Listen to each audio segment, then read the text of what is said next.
ำลังควายดูยังไงดูยังไงมันจะกินตับควายดูโอ้ยจะผีควายจริงๆโอ้ยฉันหิวควายเป็นไงคุณลองจ้ามันดูเรื่องบันทึกสดใหม่จากวันที่25 นาฬิกาเท่าไหร่วะนาฬิกาเท่าไหร่19 นาฬิกาเลยครับดูครับมันจะกินควายมันวิ่ง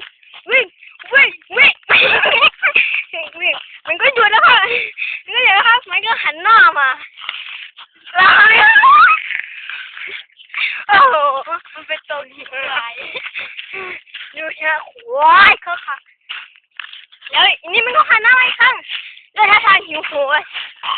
โอ้ยหิวอย่าไปกินแต่คนไหนถ่ายแค่เดียวเดี๋ยวอย่างเร็วหาไม่ได้ว่ายตัวเป็นแมวคอร์สว่ายไม่ตาม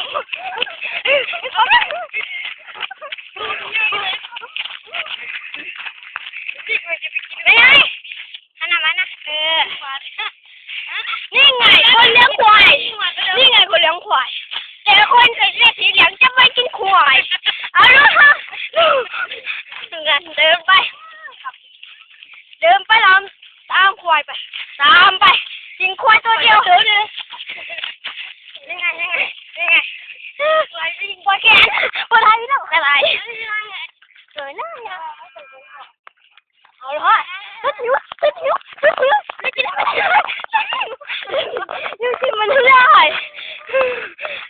นี่ไงวิ่งตาม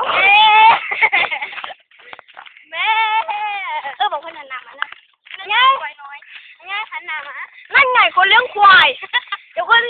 แต่เจ้าสีเหลืองจะไปกินควายวิ่งไปว้ายนายวิดีโอ